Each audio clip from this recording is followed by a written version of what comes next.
नैया मझधार डुबाते हो।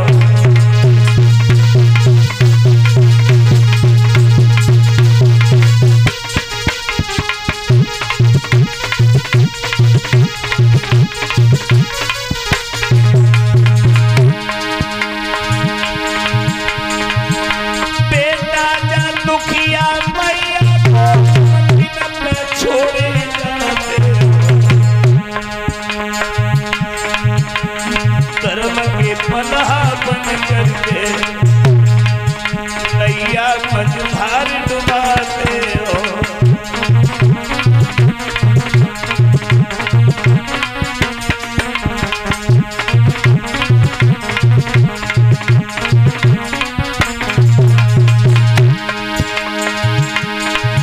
अरे पति से भी छोड़ना भाव लगा तेरी आस लगाई। अब तू भी हमको छोड़ चलो कि उधरी को मरन ठुराई है।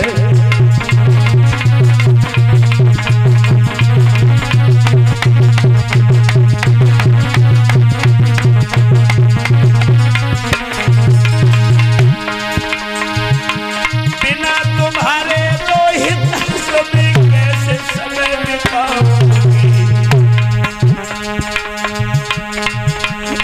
तेरे पीछे ओ लाला मैं तड़पी तड़पी मर जाऊंगी।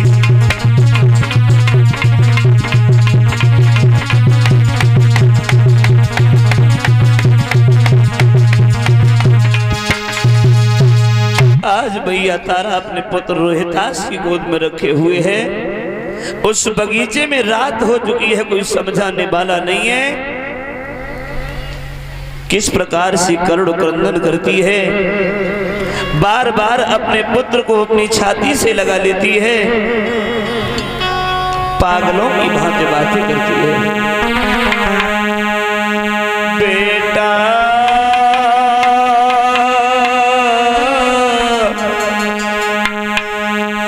ओ लाला तुम कहाँ गए बेटा।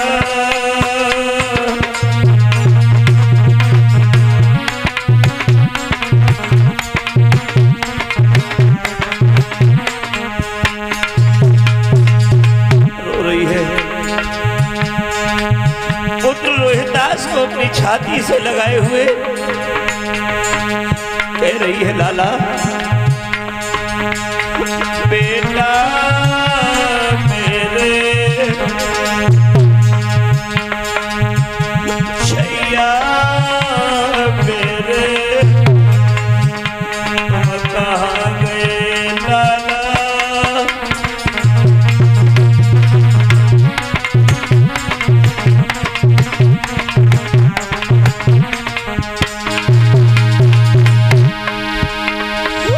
ओ बेटा मेरे को न सुनाई दे।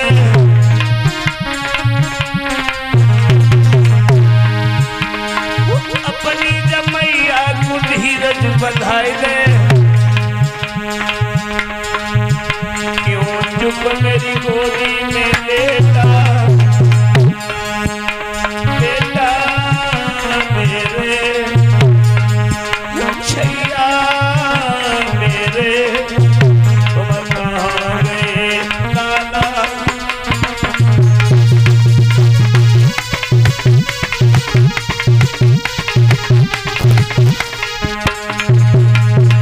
क्या दशा है और अंदाज लगा सकते हैं। माँ की गोद में पुत्र की लाश हो, उस माँ के हृदय में, उस माँ को कितना बड़ा दुख होगा, इसका वर्णन तो भगवान भी नहीं कर सकते। कबहू रहस्य घुटनों में धरती है,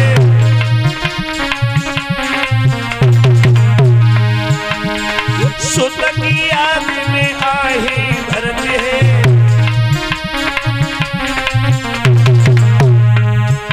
मेरो तेनो करम न पेगा।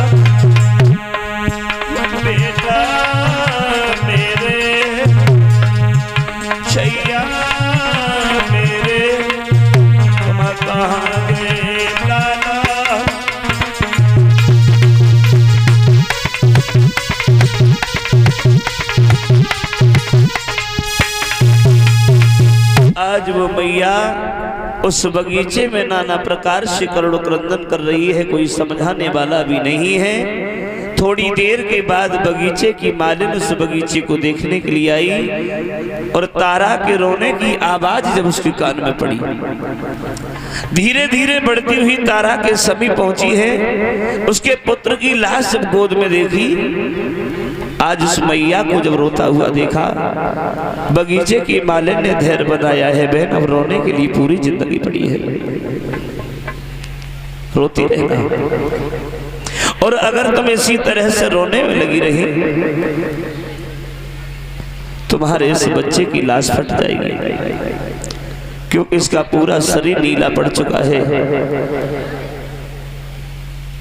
जितनी जल्दी हो सके इस पुत्र की लाश का अंतिम संस्कार कर दो। मालिन के जब ये शब्द सुने हैं तो तारा बोली है, बहन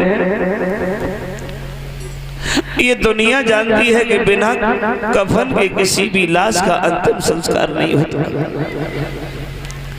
अरे बिना कफन के उस लाश का अंतिम संस्कार होता है जिसका इस दुनिया में कोई नहीं होता। और मेरे पास इतना कुछ नहीं है जो मैं अपने पुत्र के लिए कहीं से कफन भी ले आऊं, और बिना कफन के मैं अपने पुत्र की लाश का अंतिम संस्कार कैसे करूंगी। तो मालिन धैर्य बंधाती है। मालिन ने समझाया, बहन अगर दिन होता तो कफन का इंतजाम में कर देती, लेकिन कहा भी है आपत्ति काले मर्यादा नास्ते, आपत्ति काल में कभी मर्यादा नहीं देखी जाती है। इसलिए एक उपाय मैं तुम्हें बता रही हूँ, अपने बदन पर जो तुम साड़ी पहने हुए हो, इस साड़ी के दो भाग कर लो। एक भाग से अपने शरीर को ढक लो और एक भाग का कफन समझ लो। अपने पुत्र की लाश को लेकर के किसी शमशान में जाके इसका अंतिम संस्कार कर दो। मालिन के जब ये शब्द सुने हैं तो तारा ने वही किया। साड़ी के दो भाग किए हैं, आधी साड़ी से अपने बदन को ढका है, आधी साड़ी का कफन समझ करके अपने पुत्र रोहितास के ऊपर डाला है। और अपने पुत्र रोहितास की लाश को लेकर मैया कंधे पर लाश को डाल करके शमशान की ओर बढ़ी है। रात का वक्त है।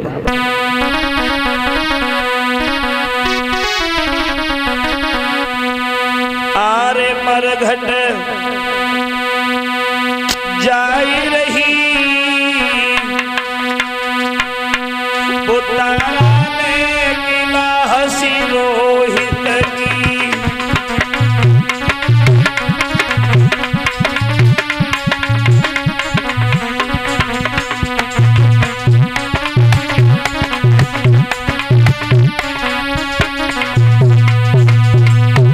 अपने पुत्र की लाश को कंधे पर डाला और वो मैया शमशान की ओर बढ़ी है। अब परीक्षित महाराज अंदाज लगाना, आज वो स्वयं मां अपने पुत्र का अंतिम संस्कार करने के लिए मरघट की ओर जा रही है तो उसके शरीर में कितनी सामर्थ्य होगी। चला नहीं जाता, थोड़ी दूर चलती है, लाश को जमीन पर रख लेती है, बैठ के रोने लगती है। कभी हाथों को चूमती है, कभी गालों को चूमती है, कभी होठों को चूमती है। शरीर पर अगर मिट्टी लग जाती है तो झाड़ने लगती है। मेरे लाल तुम गंदे हो गए, पागलों की भांति बातें कर रही है।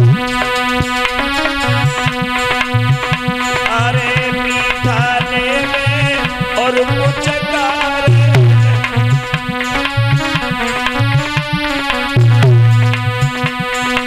निज हाथन से तन रजझार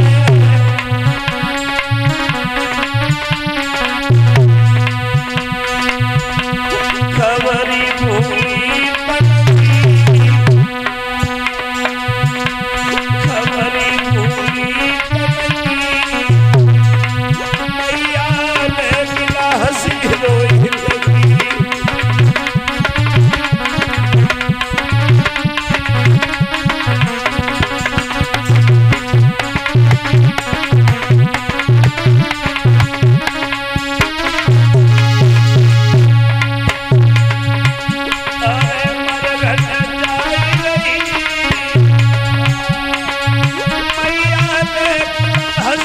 बेटा की।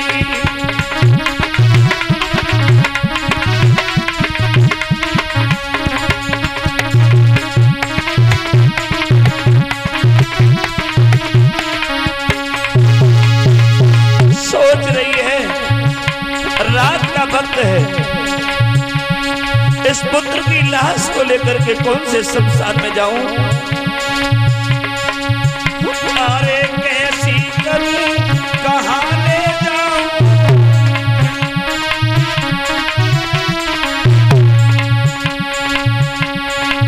कैसी करूं, कहां ले जाऊं?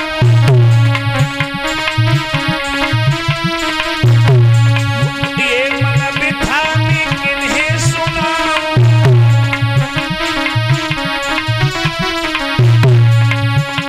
ले ही लगी अति गम की,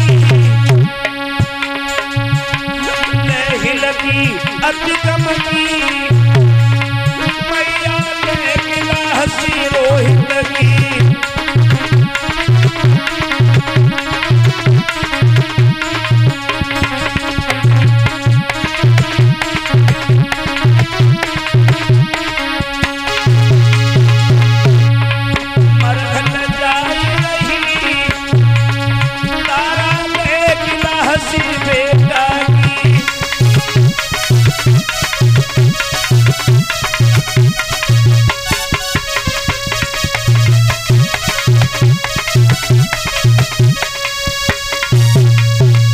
आज वो मैया रात का वक्त है, अपने पुत्र रोहितास की लाश को लेकर के शमशान की ओर जा रही है। और धीरे धीरे बढ़ती हुई जब ये शमशान में पहुंची, कौन सी शमशान में? जिस शमशान में वो महाराज हरिश्चंद्र पहरा देते थे,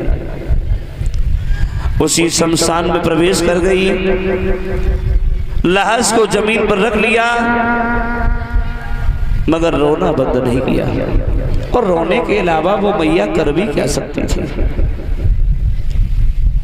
रोई। शमशान में भी रोहितास की लाश को रखने की बात रोने लगी है। बेटा मेरे बोलो, अखियां जरा खोलो, लाला मेरे बोलो, अखियां जरा खोलो, मैया तेरी रोवे लाडली बोल सुना दे, मुझे धीर बना दे, मुझे धीर बना दे।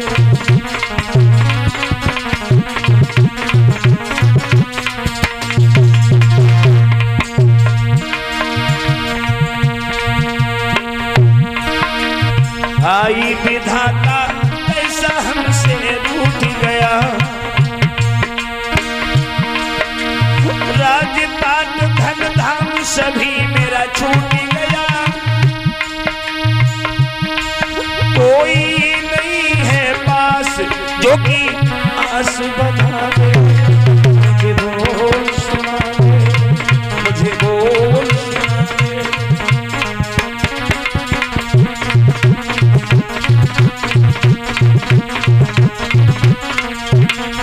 बेटा मेरे बोलो, अखियां जरा खोलो, रोहित मेरे बोलो, अखियां जरा खोलो, मैया तेरी रोवे लाल बोल सुना दे, मुझे धीर बना दे।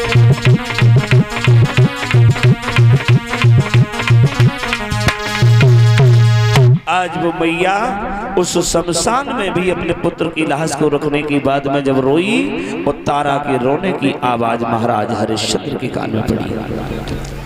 वहीं से आवाज लगाई है, कौन है?